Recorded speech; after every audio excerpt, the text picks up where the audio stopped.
Who's going to Atlanta? God, the scenarios are ridiculous. We're going to discuss that and react to our SEC Week 12 games, the Locked On Squad Show edition. You're talking ball with the SEC Squad.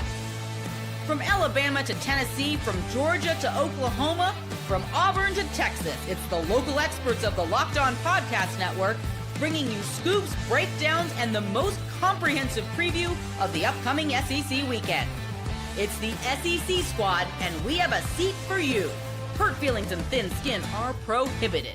Squad up, you're part of the SEC Squad. And what's up, everybody? Welcome into a live squad show, reaction, takeaways, SEC Week 12 edition. I want to remind you guys, today's episode is brought to you by Game Time. Download the Game Time app, create an account, use our code LOCKEDONCollege, get $20 off your first purchase. Still plenty of college games left on the schedule. We'll have a little bit of a split squad today. Chris Gordy here with you, Locked On SEC. Stephen Willis from Locked On Ole Miss. We may have a few other guys jumping in with us. We'll have some video reaction from others who can't be with us. So we'll get into it all. But Stephen, before we get into the games that happened yesterday, I do want to get into, because this seems to be the biggest discussion today, is who's going to Atlanta. And this is where I kind of start to say, you know what? Bring back the East and the West. It wasn't so bad. Making it an open free-for-all, I can't figure it out. And then you start to, if you're one of these teams, Stephen, that's on the cusp of going, you ask yourself, do I even want to go play for an SEC title? But let's take a look at the standings. Currently, it is Texas A&M at 7-0. I still don't understand, Stephen, why they haven't clinched. But we'll get into that in a minute. Cole Kublik tweeted out about it this morning. Georgia's at 7-1. Ole Miss at 6-1. Alabama now at 6-1. This is in the conference. And then you got Texas, Oklahoma, and Vanderbilt all hovering at 4-2. But what do you make of it, Stephen? Well, I think Georgia is pretty well set to go in because they're done. There's no way they can screw it up. Texas A&M, I think the hesitation with that is if they lose to Texas, Alabama jumps back over Texas A&M, and it would be an Alabama-Georgia type thing. I don't know if there's any way that Ole Miss can go, but it appears that the Alabama-Georgia championship game or Alabama-Texas A&M or something like that is where we're headed. Yeah, so this is what Cole Kublik tweeted this morning. He said, Georgia is in with an Alabama loss or an A&M loss or an Ole Miss win and a win strength of schedule over Alabama. Alabama gets to Atlanta with a win and an A&M loss. Remember, A&M has to go to Austin to play Texas. Alabama also in with a win and an Ole Miss loss, and Alabama in with a win and a win strength of schedule over Georgia. Lastly, A&M, they are in with a win. If they beat Texas, they're in no matter what. Or if Alabama loses and Ole Miss loses. Ole Miss gets to Atlanta with a win and an A&M loss and an Alabama loss. And it's not the craziest thing to think about, Stephen, because let's talk this out a second. Alabama at Auburn. That place is going to be absolutely electric. I think Auburn plays Mercer this week. They can almost use this as a dress rehearsal. And Bama coming off the home loss to Oklahoma, that offense 2 weeks in a row against LSU and against Oklahoma has kind of been ground a little bit. What's Auburn's best asset? Defense. So it's not the craziest. And then Texas at home in Austin against A&M in that rivalry game, tell me they can't get up for that. So it's not crazy, but talk to me about the Ole Miss perspective. Do you even want to go? Do you want the week off to rest and get ready for the playoff? Honestly, I think I said this on one of the shows previously. I would kind of like to go just because that joke would stop about Ole Miss in Atlanta. All of that would go away. So I would appreciate that disappearing. But if you want to look at the playoff and how it affects what is going on, I would absolutely prefer that Ole Miss is the 3 seed and end up with the number 5 seed in the playoff playing against the G5 team in the first round, lining up with Texas A&M or whoever, whatever's predicted right now. That would be the ideal, but just personally, I would like to see some of the jokes go away about Ole Miss and Atlanta. That would be a nice feeling as well. Well, and I said it before. I mean, look, the Alabama Georgia thing is great, but you know, I'm also kind of like, look, I'm always like underdog and new blood, it would be cool for A&M and Ole Miss to get there. But again, I don't know how that works at this point. I think Georgia is in a pretty good spot to get in, regardless. But yeah, it's an interesting world we live in now with the 12-team playoff, where you say, yes, if you get to the SEC championship game and you win, you obviously get the first round bye, and that's awesome. But it's also another tough game against a presumably top 10, top 15 team. And here's the other thing, Stephen, we can react to. If Alabama goes and loses, that's a third loss. Are they in the playoff no matter what? Because there's some sexy 10-2 teams out there that might be more appealing than them. That gets very interesting. One thing's interesting about this, because Alabama, as you know, was the beneficiary when Florida State's quarterback got injured in the 14 playoff at the very end.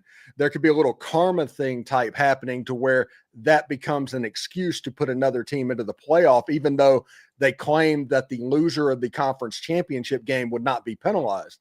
But with the schedule being as unbalanced as it is, with Texas A&M playing basically the entirety of the bottom half of the SEC thus far this season, it will be interesting to see exactly how the committee looks at Alabama should that scenario happen.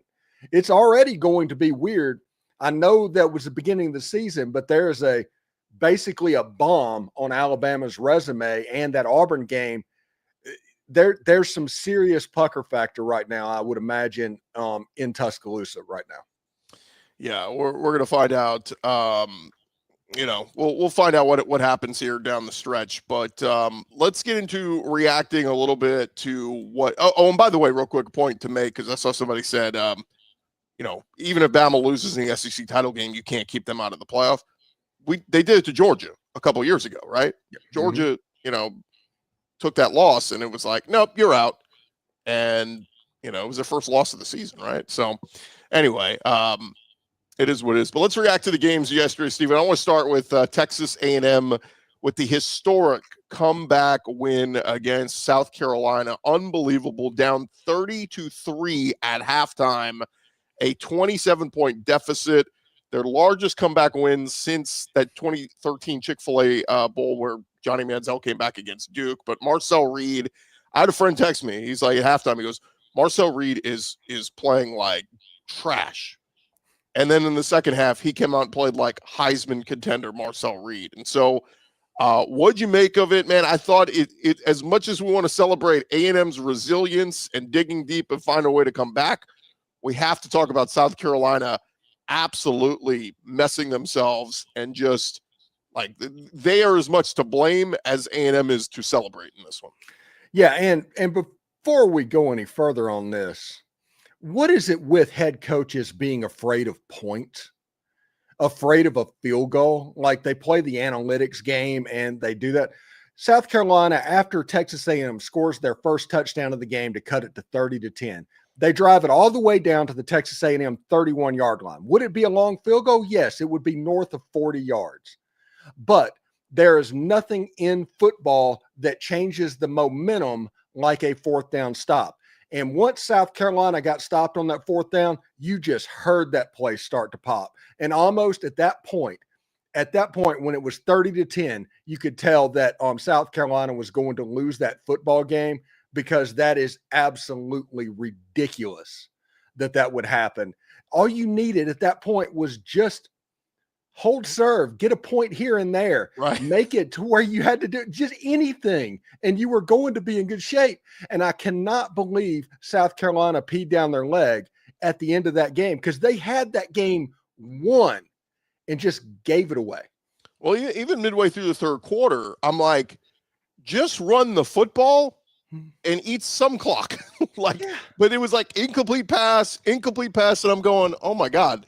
It was like 11 minutes to go, and I'm like, there's so much time left in this game that, yes, it's a massive deficit, but the only way A&M digs themselves out of this hole is if you keep giving them the ball back. And South Carolina kept giving them the ball back and doing nothing with it. And it's it was nuts, so man. I just like I said, I don't want to take anything away from A&M, because Yeah, A&M completed that comeback in like 10 minutes to go in the fourth quarter. I mean, It was the quickest 28 points ever. It was ridiculous. And look, Cassius Howell, I get to vote for a lot of the postseason awards. I'm telling you right now, I'm putting Cassius Howell on every postseason list out there. I think he should be a finalist for the Lombardi. I think he should be a finalist for a lot of different awards. That guy is a difference maker. He's incredible. And so, but on the flip side, if I'm a Carolina fan today, I'm waking up going, Shane Beamer. I mean, look, we like the guy, or they like the guy. They, seems like a nice dude. I've interviewed him a couple times. I just, man, it's losses like that where you got to look yourself in the mirror. Now 3-7, 1-7 in the SEC. This is almost, remember preseason, Stephen, SEC Media Days, Lenore Sellers was the preseason first team all SEC quarterback. And he's still being talked about as the first pick in the draft, or at least top 10 in the NFL draft. So that tells you right there, for this team to be 1-7 in the SEC, 3-7 overall, it's coaching, right? I mean, it's hands down coaching. It's not talent. You've got talent. Look at the three quarterbacks that were named at SEC Media Days preseason. It was first team Lenora Sellers. Second team was DJ Lagway, who actually had a decent game against Ole Miss on Saturday. It was one of DJ Lagway's better games. And third was Arch Manning. It's just funny to think about all of the hype in the offseason and how it got built up and how it ended up actually playing out, to where Ty Simpson, Diego Pavia, who even thought that Trinidad Chambliss was a thing at that point. I mean, it's crazy to think about, but we're going to do it all again too. Now we're going to create all the hype and talk about all the storylines for 9 months after football season. Again, we're going to do this again, but it's kind of funny to look back and go, man, there's so many people that were just so wrong, just gassing up these quarterbacks. Let's talk A&M, because the news came out earlier in the day that Mike Elko was going to be getting a big fat extension. Now, look, I've changed my tune on all this stuff. I am in the moment of pump the brakes. A guy is under contract, and he is living up to his contract. He is earning the contract you gave him. But instead, these ADs go, the agents call the ADs and go, you might lose your guy. Hey, Penn State's calling. Hey, he might leave. And suddenly these ADs go, oh my God, we cannot lose Mike Elko. Oh my God, we need to get everybody on the phone. We got to start raising money right now. We need to give him a big extension and make him one of the top 5 highest paid coaches in college football. And my attitude was like, slow down, take a minute to breathe. And the funniest part would have been had he lost that game yesterday. On the same day, he signs this massive extension. But regardless, they found a way to win. Look, Elko deserves the raise. I still am just amazed at how these ADs, the agents, pull them over their lap and absolutely spank them into oblivion, going, we own your ass. Like the minute we have any success, it's in your ear going, you better pay my guy. And again, Mike Elko, congrats to him. But what happens if he goes 7-5 next year? We're all going, man, that was a little bit overreactionary, wasn't it? Well, that's how the Jimbo Fisher contract came to be. If we want to just keep it Texas A&M, he went, 10-2 and went to the Orange Bowl during the COVID year or something like that, whatever the record was. And it's like, oh my goodness, Jimbo Fisher, we got to get him paid. And that's when the contract happened and all of this started going downhill for the Aggies. Now, thankfully, they have oil money out the wazoo, so they were able to handle everything that was there. But there's some schools that just can't do it. There's haves, there's have-nots, and the agents know that. And the haves they use against the have-nots to think they're going to take your coach, and there's no proof that it's going to actually happen. All you can do if you are an AD. Let's talk about the Lane Kiffin situation that's going on right now, okay? All these people are coming in and after Lane Kiffin. All you can do is put in a competitive offer, put your best foot forward, and hope for the best. It doesn't matter all the media narratives that are going on, people carrying the water for what they think's going to happen, stuff like that. No, just put your best foot forward, make a good offer, make that offer publicly known, and then let the chips fall where they may. I should mention here that just kind of looking at AM's schedule next year, they will get Arizona State will come to Kyle Field. We'll see what they look like if Kenny Dillingham is still there. Their road games next year are at Alabama, at LSU, at Oklahoma, at South Carolina, at Mizzou. So you have 5 true road games in the SEC. And then home games against Texas and Tennessee and Kentucky and Arkansas.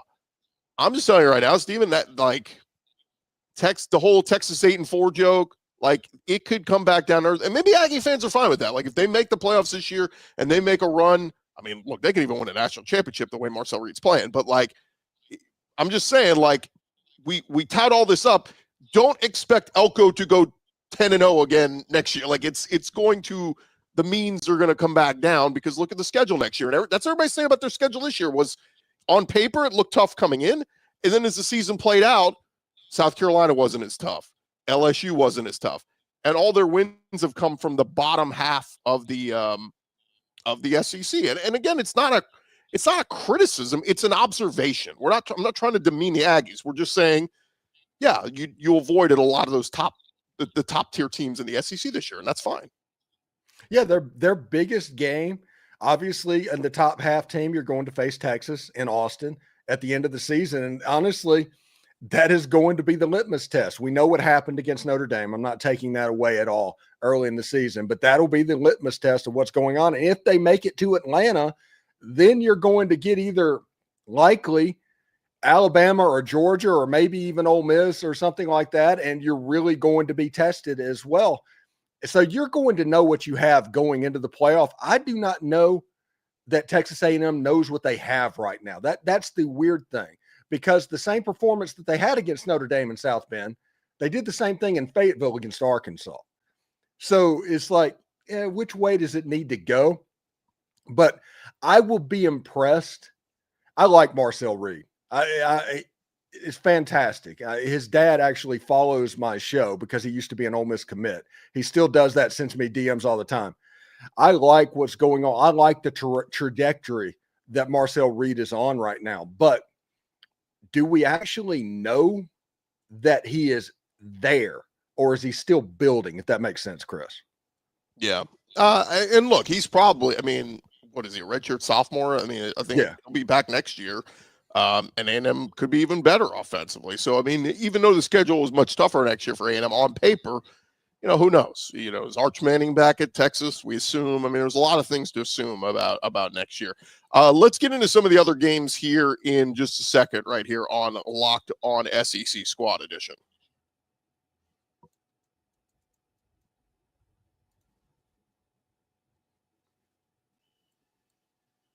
All right, my screen froze there for a second. Let me just jump back into it. The NBA is back. No better place to get in on the action than with FanDuel, the official sports betting partner of the NBA. Even if you miss the start of a game, you want to ride the hot hand. FanDuel has live bets on everything from who will score to fourth quarter comebacks. Plus, you can even combine your live bets into a same-game parlay for a shot at a bigger payout. It keeps every game exciting, especially when your team is making that late push. And right now, FanDuel is giving customers $300 in bonus bets when your first $5 bet wins. So all you got to do is head to FanDuel.com, get signed up, play your game with FanDuel, the official sports betting partner of the NBA. Steven, let's dive back into it. Let's react to one of the games last night. Let's start with Georgia and Texas. This game was close. Well, put it this way. Georgia scores a touchdown in the first quarter, touchdown second quarter. It's 14-3 at the half. They come out of halftime. Gunnar Stockton, a few drives in, Gunnar Stockton throws an interception. Texas capitalizes. All of a sudden, we got a game. It's a 14-10 game. And then Georgia does something pretty incredible. They go on a touchdown drive to extend their lead. And then they decide to kick an onside kick to steal another possession. So, and then this thing, the route was on from there. What did you make of this one? I just thought, again, I thought Texas would lose a close one. I didn't foresee them, Georgia running away with this one. What'd you make of it? When it was 14-10, I was like, oh, this is going to be a game. It was going to be maybe a repeat of the Ole Miss game a little bit earlier on, because Georgia doesn't lose in Athens very often. Then it was 21-10, and then it was 28-10, and that onside kick. And what you saw, I think Kirby really likes this team. Like, he hated last year's team. You could tell by the reaction and what was going on. He did not like last year's team. I think Kirby likes this team.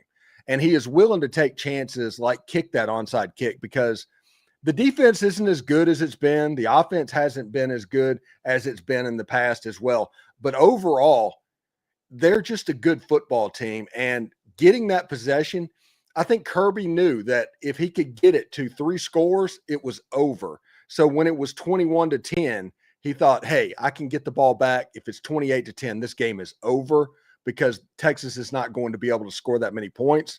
And Georgia, honestly, if we're going to be real about it, after yesterday, Georgia, even though they have one more loss than Texas A&M, probably should jump them if we're going to be honest about it.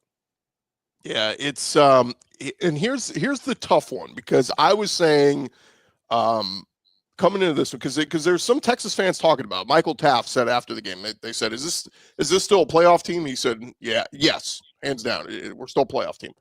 They're 7-3, 4-2 in the SEC. If they beat A&M the last week of the season, rivalry game, it's in Austin, it would be A&M's only loss on the season. So I think, and that's a top 3. We'll see where A&M's ranked at that time, but top 3 win on their resume going in, finishing the regular season. I think the topic of debate gets into that week 1 loss to Ohio State. You almost have to give them a pass on because it was you scheduled preseason number 1, number 2 team on the road. You lost by 1 score. And if, like, the argument is if that's the game that keeps them out, Steven, then why schedule that game anymore? Texas could have scheduled Texas State week 1, beat them 50-3, and, they'd have 2 losses right now. So I think we have to be careful about dinging them for that one. But the one to me, the 2 components here, Steven, are they lost to Florida. That's an inexcusable loss because the Gators are so bad this year. And then yesterday's game was not close to Georgia. Like, Georgia ran away with it. Had that been a field goal loss, you got, there's some losses we can talk out and make excuses for. But I just think at this point, they would need a lot of help from other teams falling around them for Texas to get into the playoffs still. Yeah, I honestly, you want to compare Texas to 2024 Ole Miss, you can probably do that pretty easily. That Florida game was the Kentucky game.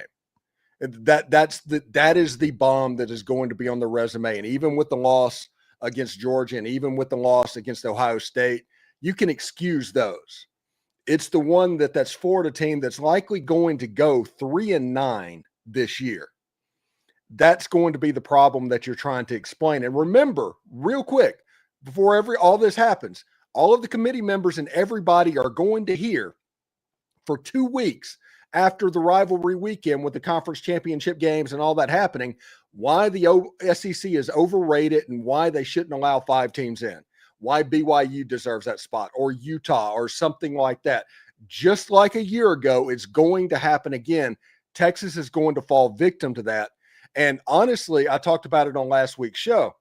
With Alabama losing to Oklahoma, it's going to get weird for Alabama too, even with the ranked wins that they had. Because of that national narrative, it is going to grow.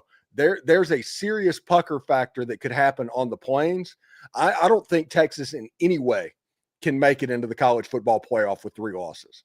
I just don't see any way that it happens. But the question's going to become what happens with Bama and what happens in Tuscaloosa, because that has a chance to be weird. It just does. The other thing here is, and I want to give some love to Georgia, because I feel like they've been quietly just putting together this 9-1, 7-1 in the SEC resume. Every week we're like, they're going to play a full 4 quarters. We still haven't seen it yet from Georgia.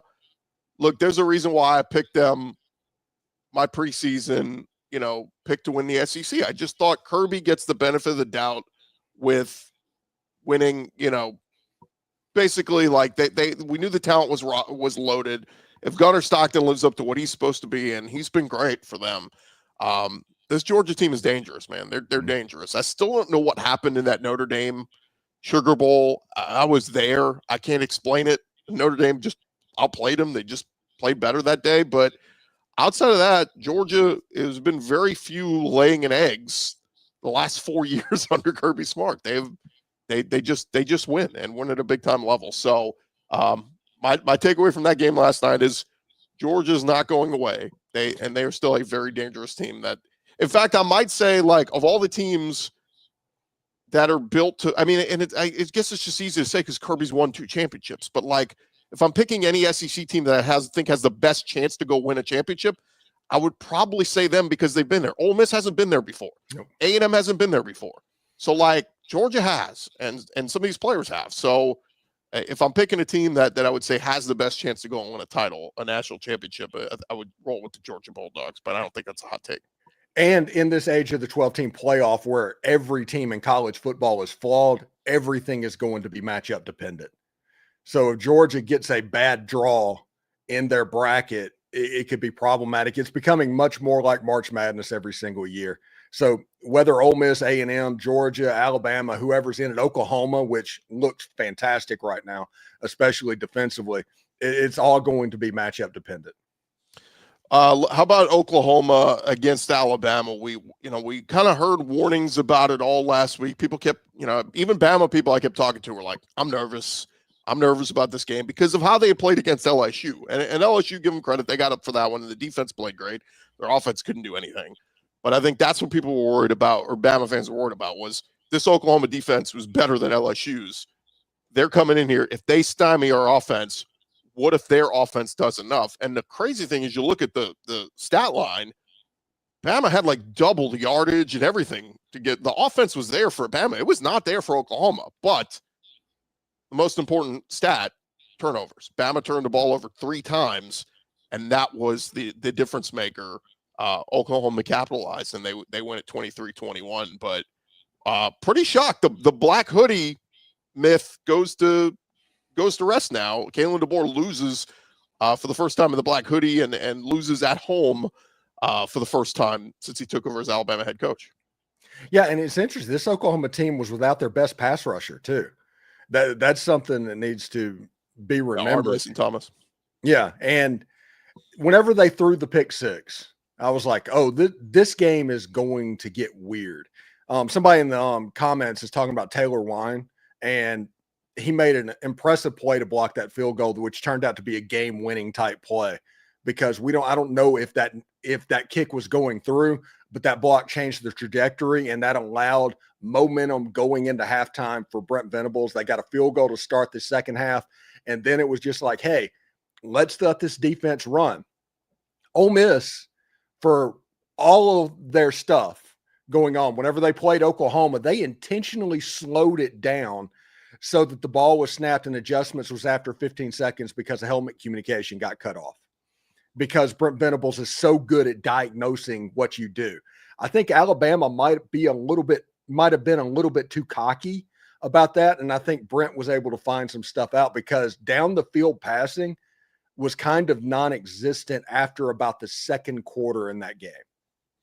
What do you think about Oklahoma now? Their last 2 games are home against Mizzou and LSU, 2 semi-dangerous teams. I mean, Mizzou's been in the top 25 almost all season. Now, Matt Zoller's, they end up pulling away in the second half. He didn't have the best of games, but Ahmad Hardy, I mean, my God, he was already the leading rusher in the SEC, and 300 rushing yards last night in the win over Mississippi State. Feel bad for Mississippi State, by the way. They need one more win to get to bowl eligibility, and it's going to be tough for them to get it. They're going to have to beat Ole Miss in the Egg Bowl to do it.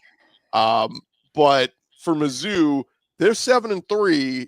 If Ahmad Hardy can run, maybe not like that, but run effective enough at Oklahoma, they could give them trouble.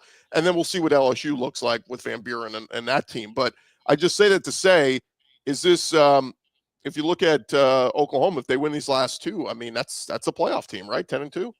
Oh yeah, absolutely. If they win out, they are absolutely in. I figure on Tuesday they're going to come in somewhere around 7th or 8th in the playoff ranking, something like that when it happens. And it's interesting because Missouri, you have to figure that Brent Venables is going to eat alive a true freshman quarterback. I don't care that he's played a little bit; he'll eat him alive.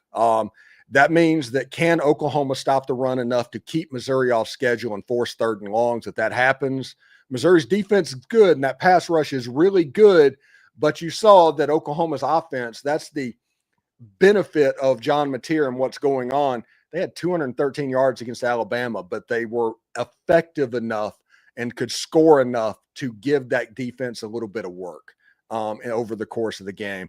I think that at 10-2, Oklahoma's in the dance. So this is what's going to get very interesting, because Vanderbilt finishes with Kentucky and Tennessee. If they win these last two, I think Vanderbilt has a great chance to get in. If Oklahoma wins their last two, they have a chance to get in. If Alabama wins their last two, they're in. I think if they win the Iron Bowl. So it's this thing gets really sketchy on what's the rest of the other conferences doing, right? Because you very well could, Steven, have a 10-2 SEC team left out if some of these other conferences steal more bids. Yeah, it's one of those things. I feel bad for Vanderbilt because this is what I think is going to happen. Let's say that all of that happens and there's one SEC team that's going to get left out. At 10-2, it's going to be Vanderbilt, and that's because of the name on the front of their jersey, not because of how good they are.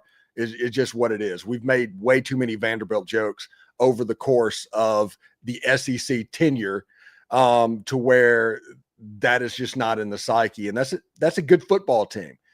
I will caution everybody. There's still 2 weeks to go. People are still going to take losses. Like right now, it might look a certain way, but there's still teams that are going to lose games. And this is going to likely work itself all out. But I think any team that is likely to miss the college football playoff from the SEC at 10-2, it's likely Vanderbilt, if we're going to be honest, because I think their best win will be the win over Tennessee and Neyland. Yeah, that's where you really get into this, how much is the committee going to take into account strength of schedule, strength of record, all that stuff? Because again, the thing that has mattered most in their eyes is wins over losses. Oh, you hit 10 wins or 11 wins, you're in, as opposed to looking at who'd you beat, or they always jump to who'd you lose to. And I always say, who'd you beat? Give me your best resume wins. Give me your 3 best wins. Let's compare that to the other teams that are in the conversation. I think that has to be part of this. All right. Coming up next, we'll hit on a couple of the other games we did not hit on, including the 10-1 Ole Miss Rebels right here on Locked On SEC Squad Edition. And today's episode brought to you by our friends over at the Game Time app. And look, there's still a couple weeks left in the college game. If you want to get yourself into a seat at one of these games, no better place to use than the Game Time app. Getting tickets obviously can feel more like a battle than the game itself. Endless queues, hidden fees, prices jumping up at checkout. That's why you got to use Game Time, the app that gives the advantage back to the fans. It's the easiest way to score last-minute tickets at the best prices. No surprise fees. What you see is what you pay. And I've mentioned this before. I've used Game Time a couple times throughout this year. I actually just used them recently for an NBA game. Use them for college games. Look, you can secure your tickets right now to an upcoming game that you want, lock it in.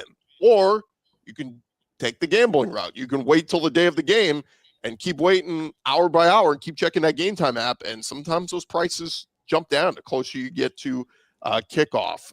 It is faster, cheaper, and less stressful than any other way you're going to buy tickets. Take the guesswork out of buying college football tickets with Game Time.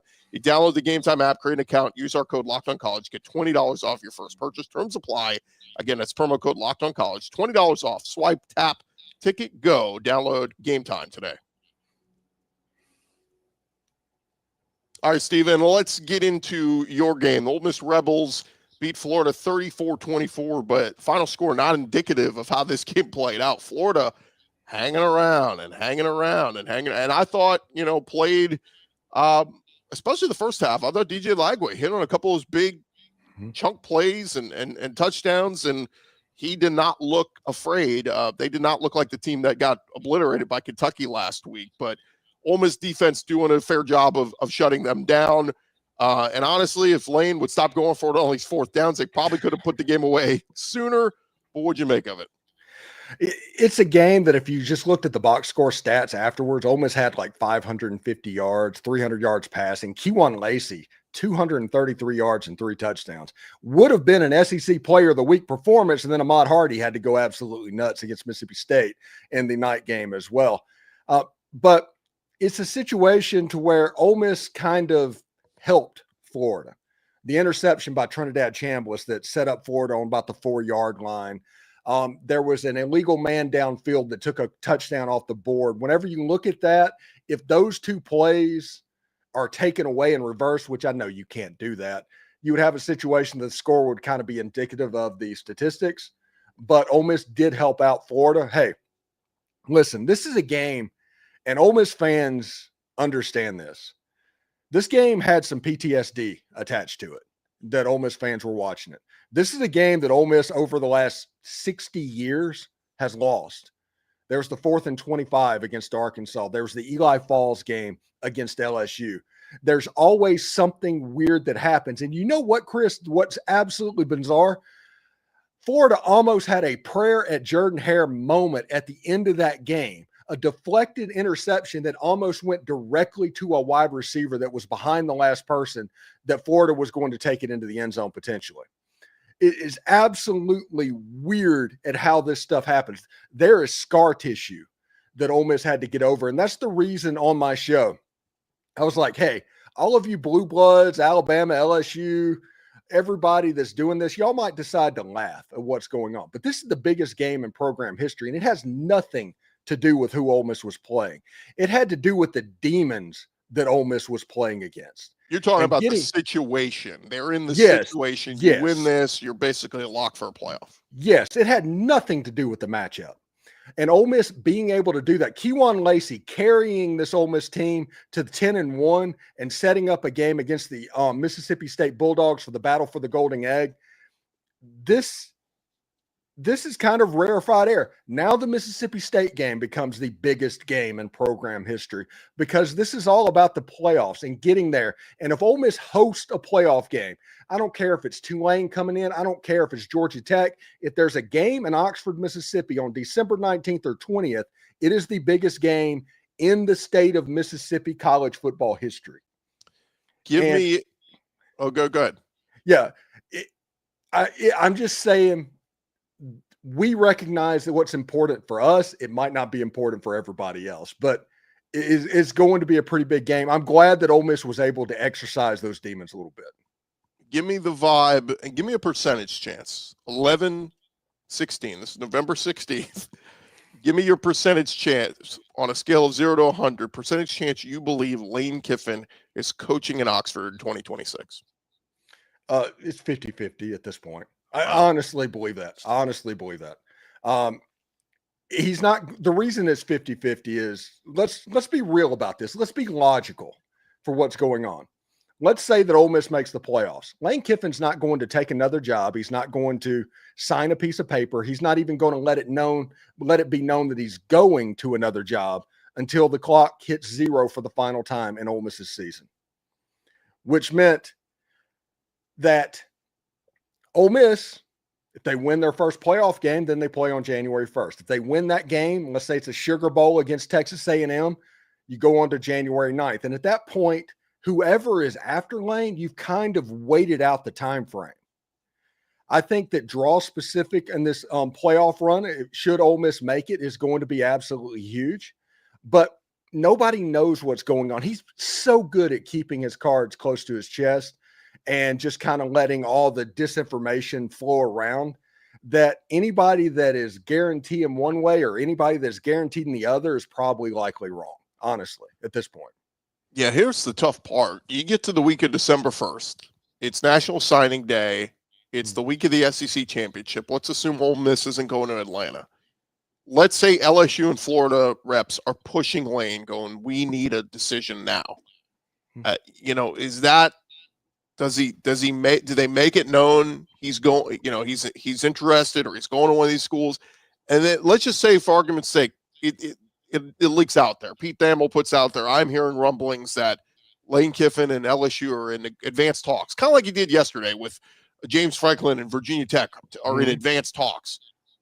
If you're Ole Miss at that point, do you allow him to? He doesn't coach. So you're pulling the plug right there. Right at the moment that comes out that he is going to go to another team inside the conference and coach a game, he doesn't coach another game for that team. Just saying advanced talks, though, not even saying it's announced he's leaving. No, it doesn't even need to get to that point. And you need to let it be known to Lane that it can't get to that point, or else we'll be forced to go into your contract and make decisions based off of that. I don't think it's going to get to that point. I don't believe it will, but if it does, yeah, you got to move on. You make Joe Judge the interim coach, you Charlie Weiss the offensive coordinator, Pete Golding defensive coordinator, and go to try to win a game.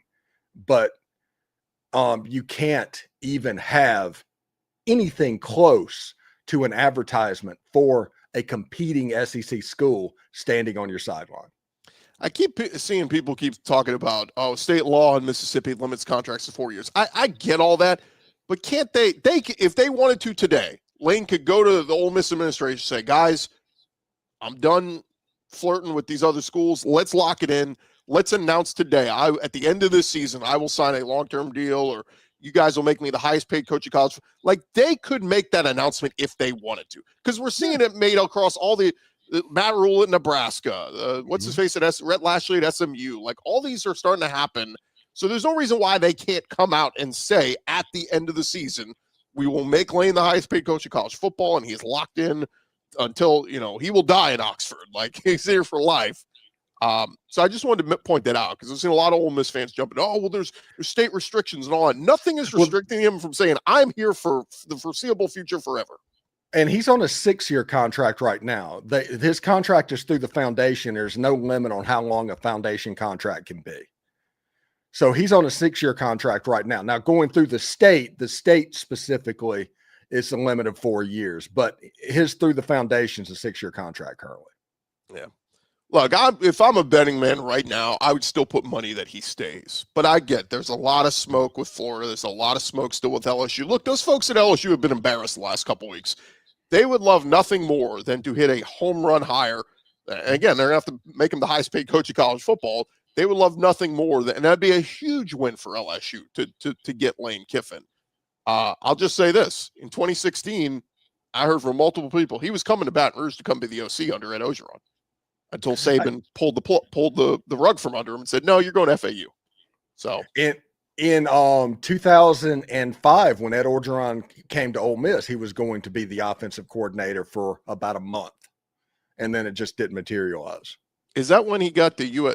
Was he at U? I forget. Yeah, that's when I think that's when he got the USC OC job. Him and Sark doing their thing. I think. Yeah, somebody said if he was staying, he would have said so by now.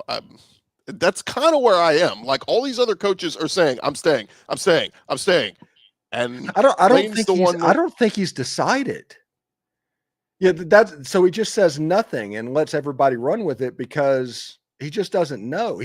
He could Tommy Tuberville it and pop up there and say the only way I'm leaving Oxford's in a pine box, right. And then, it's something like that. I understand that it's a horrible thing. I understand the ego and the trolling and all of that stuff. It's just exhausting. But in my opinion, I mean, it's like I tell people, Chris, it's like the Dark Knight Rises, Bane says. Other fans that come in and start dealing with the Lane Kiffin experience, they're renting darkness. Ole Miss fans were born into it. We deal with this every single year. So until the script changes, we kind of know where to perk our ears up a little bit. So we'll see how it looks. Like I said, I don't think he knows. Anybody that is for sure saying one way or another is wrong. And anybody that's announcing a date on anything after the last time the clock hit 0 when Lane Kiffin's team is playing, they're also probably wrong. I'll say too, I don't know. I forgot what I was going to say there, but I want to live in a weird world where both Kiffin and Sark go to the NFL and just totally blow this whole thing up in the SEC. I think it could be really, really funny. Let's touch on a couple other games we didn't touch on yet. LSU survives Arkansas. I think that's the best way to put it. That was just an ugly game all around. We'd heard Garrett Nussmeier was going to be out, and Michael Van Buren ends up being the guy. It was sloppy early. He settled in as the game went along. Taylon Green played very well. But Bobby Petrino, man, I can't say it. Like, you thought Hugh Freeze was close. Bobby Petrino has been close every week with Arkansas, and they cannot get that win. It keeps eluding them. But I don't know how much you saw that one, Stephen. But, hey, look, LSU gets their 6th win. I was happy for Frank Wilson getting a coach as an interim coach at LSU, but just an ugly game. Don't rewatch that game if they replay it overnight. Yeah, and and I'm going to tell Ole Miss fans that are watching this or anybody that has playoff interest that has played LSU, you want LSU to win games. You want them to be as good as they can possibly be. You don't want them to drop the game against Western Kentucky and be on Liberty Bowl watch. You want them to win games and move up the chart so you can build up your resume. Listen, Garrett Nussmeier hasn't been right all season. I was curious. I didn't see much about this game other than the score and the box score, but I was curious about Michael Van Buren and how the LSU offense would look. And obviously plays got made enough to win the game. Good for Frank Wilson, good for the LSU team and all of that. Maybe next week you kind of get right game against Western Kentucky and go with Michael Van Buren and just set it up for the future. I don't know if that's possible. I don't know what the plan is down there, especially with them getting a new football coach, but I mean, you at least have to give that a shot, right? Yeah, and that's what's funny about how LSU sees it. Like, nobody thought Brian Kelly was going to be fired this year, but a chance to, like, as I saw somebody say, hey, we could play spoiler against Oklahoma last week of the season. It's like, God, you went from national championship hopes this season to, hey, hope we could spoil Oklahoma's season. Like, at that point, it's just like, man, that's a far cry from where the expectations were. But LSU beats Arkansas 23-22. A&M with the historic comeback win over South Carolina 31-30. Oklahoma beats Alabama 23-21. We touched on Georgia 35-10 over Texas. Ole Miss 34-24 over Florida. I had this. Look, I got the multi-TV set up. I had Tennessee on. They beat the hell out of New Mexico State 42-9. Talked to a buddy of mine's Tennessee fan. He said the only thing was they still had some starters in late when they were getting blown out. One of their D linemen got hurt, and it was like the only thing I saw on that was like, Hype, what are you doing there? So anyway, they're 7-3. Playoff hopes out the window, but still top 25. And look, they can, talk about playing spoiler. They can knock Vanderbilt out of the playoffs still. So, which I need that game like air. I want to see a 9-2 Vanderbilt play in Neyland Stadium for the playoffs against Tennessee. I need to see that environment. My wife went to Kentucky, so we had this game on. It was on ESPN Plus, but I was intrigued from a simple standpoint. Of Tennessee Tech was 10-0. I was like, holy crap, this was supposed to be a cupcake game. Kudos to Kentucky, man. They, from the get-go, just said, to hell with y'all. We're the best team on your schedule, and we're going to show it. And Kentucky is now 5-5. All they got to do is either beat Vanderbilt or beat Louisville. Maybe they don't beat Vandy, but maybe they beat Louisville, and they're going bowling. And that's crazy because Mark Stoops, about a month ago, Stephen, we all had him on fired watch, and he seems to have kind of saved his job there. So kudos to him. Yeah, Cutter Boley, man. He's just been the playmaker. We talked about it like a couple of weeks ago. It's like, hey, Kentucky for the first time in like 3 or 4 years actually has something they can point to. And that is a quarterback that can actually make plays. And this offense is starting to grow and everything. They're getting better and better and better. They're at the point, that game against Louisville, the last game of the season, they're going to be a problem in that game because you can see their efficiency kind of picking up. I mean, I think there was a story a couple weeks ago of the offensive coordinator talking with the Kansas City Chiefs about how to use Kendrick Law as speedy player and how to get him the ball because they're so good at Kansas City at getting their speedy wide receivers the ball in space. And all of a sudden this offense kind of opened up a little bit. We made jokes whenever they almost beat Texas, and honestly, they should have beat Texas in that game. But we made jokes that whenever you get schooled in offensive football by Kentucky, you might have a problem. But that turns out that might not be the case. The funniest part about this is had they held on to beat Texas, I was at that game, and I mean, they were right there. They got to the 1 yard line overtime. They couldn't punch it in. Had they won that game, Kentucky would be 6-4 right now, and they'd have a chance to beat Vandy and Louisville and maybe go 8-4. Like, that's insane how close they are. But I get it. In Bobby Petrino and Hugh Freeze world, close but no cigar, you're not there. You can say close, you're not there. But anyway, I did want to give a hat tip to Mark Stoops. That team is playing hard, and if you're Vandy or Tennessee, you're going, gosh, we're going to play this Kentucky team now? It's not very fun. Lastly, we kind of touched on it, but Mizzou does roll Mississippi State 49-27. And I mentioned Ahmad Hardy with the 300-yard rushing day. It's wild. He and then the guy who left, Kejuan Lacey at Ole Miss, has a historic day. Didn't even talk about him, but 224 yards rushing for Lacey. It's something about Eli Drinkwitz. And this is where if I'm LSU in Florida and Penn State, I continue to look at with Drink is that, yeah, he's been a nice coach, maybe not elite, but man, that dude has found some running backs. And that's the one thing that intrigues me is every year Mizzou's got a stud running back since he's been there. And he's got another one, Ahmad Hardy, who's going to be the best running back in the SEC this year. So it's just one of those wrinkles where I look at Drinkwitz and go, how does he keep finding these guys? Yeah, it's kind of like Lane Kiffin and quarterbacks, honestly, to the point where if he offers him, go ahead and offer him and go all in because you know that he's been evaluated whichever way that goes on. I mean, Kewan Lacey, a Missouri transfer, by the way, rushing for 224 yards and 3 touchdowns. Ahmad Hardy, who was last year at Louisiana Monroe, by the way, to show use of the portal and all that going on. He's a Mississippian too, as well. He's from Lawrence County down in South Mississippi. He is somebody that I thought going into this game, going into this weekend or this Sunday, that Kewan Lacey was going to have a chance to be SEC Player of the Week.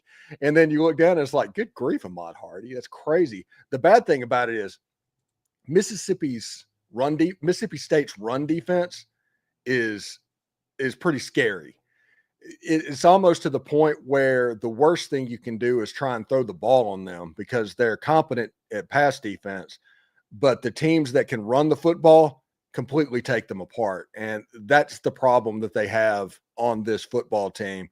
And Missouri and that outside zone and all the stretch stuff that Eli Drinkwitz does just completely took them apart.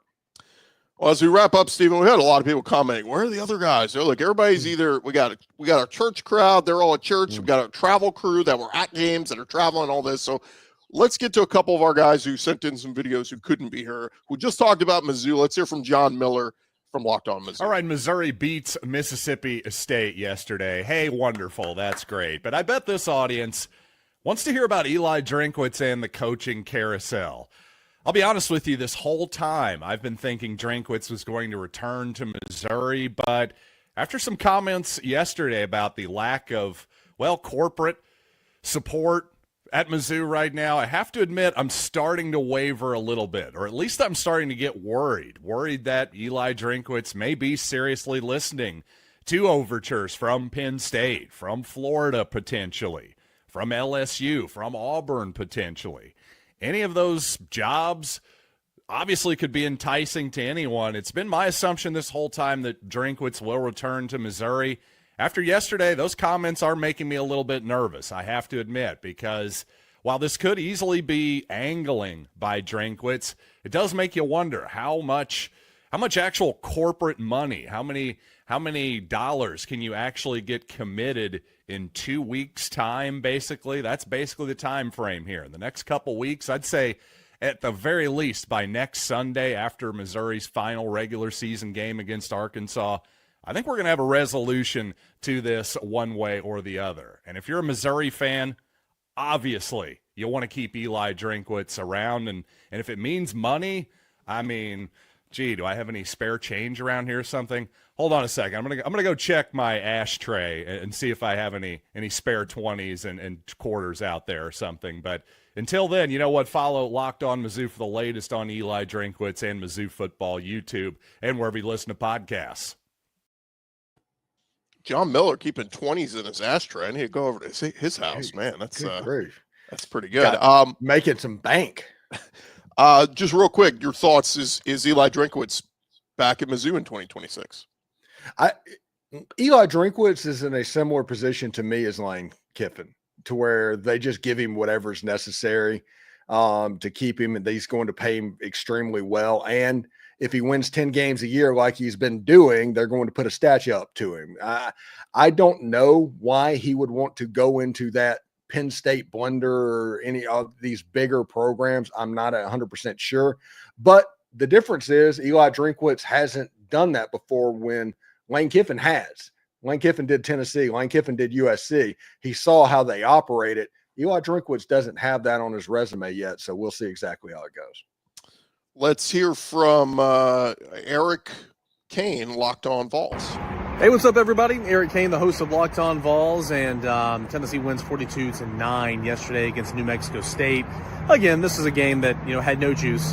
Tennessee played like that, coming off a bye week, heading into New Mexico State, which is your November cupcake, and then obviously coming off the loss to Oklahoma, which essentially knocked yourself out of the college football playoff picture.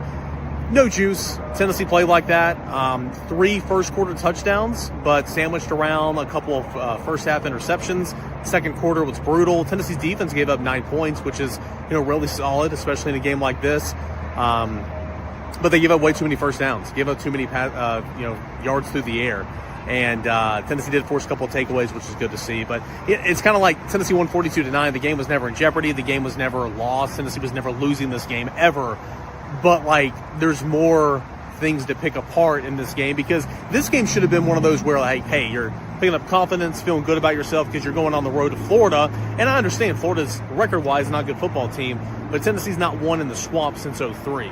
So you wanted to pick up some confidence, feel good about yourself, and play some clean football heading into a showdown in the swamp next week. And Tennessee, in my opinion, didn't accomplish that, plus a couple of key injuries in this football game, which you never want to see, especially in a game like this. So, again, Tennessee won 42-9. The game was never in jeopardy, but a very ugly football game, and not inspiring football, to say the least. We'll talk about it all week long right here at Locked On Balls, and, of course, get you set for Tennessee and Florida right here on Locked On Balls. The Eric Kane, I think, from his church parking lot there. So appreciate him sending that one in. I did see something interesting, Steve, somebody floated out there. Why have we not heard Josh Heupel's name thrown around? Because there's been some Tennessee fans who were, maybe he's not the right guy. He can't get us over the hump. And he took a step back, made the playoff last year. And look, we said this the day they kicked Nico Yamaliava off the team. Kudos to Joey Aguilar. He's been awesome, but I thought Tennessee to make the playoffs was going to be a long shot anyway. So I just think it's kind of funny that there's some Vol fans that are unhappy with him. But I am curious why, if you're Heupel's representation, why not float your name out there for some of these other jobs? Well, I think Tennessee's a really good gig too. I mean, if you look at the Venn diagram of better jobs than Tennessee, there's not many of them. 100,000 seat stadium, all the money in the world. They like to play in the transfer portal market and all of that stuff. I think that has something to do with it. I also think that his style of offense is quirky enough that it might turn off some boosters with what's going on, because you don't really understand it, because you think he just tries to throw it around, but he's actually a run-dependent offense a little bit. I don't know why he's not around. Now, I wouldn't take anybody serious online that is saying, hey, we need to get rid of Heupel. We can't get it done, because that doesn't make any sense at all. But I think Josh Heupel might just be happy at Tennessee, if we're going to be honest, to where he's just told his agent, it's like, hey, let's just take a year off or so and see what happens. Lastly, before we call the show, let's hear from Jay Smith, the victorious Jay Smith, who is in Tuscaloosa, heading back home with the big win for Oklahoma. I know y'all hate to see me. Yeah, I had to do that. Oklahoma pulls out the W against Bama, 23-21. I'm here in Birmingham, Alabama, so I will not be there live for you, unfortunately. I'm so sorry. I don't get to hear me yell and lose my mind. I do have things I need to say, though. Can we get a little respect on our name? That's all I ask. That's all I ask. No, it wasn't beautiful. It was pretty ugly of a win.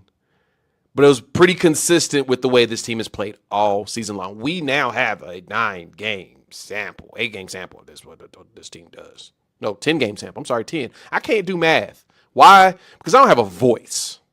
And because I don't have a voice, I can't do math. I know it doesn't make any sense. But I'll say this, though. Oklahoma pulled it out.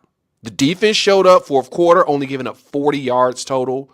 Really making Ty Simpson and them think harder than they wanted to. That was an epic battle between Kalen DeBoer, Ryan Grubb, and Brent Venables.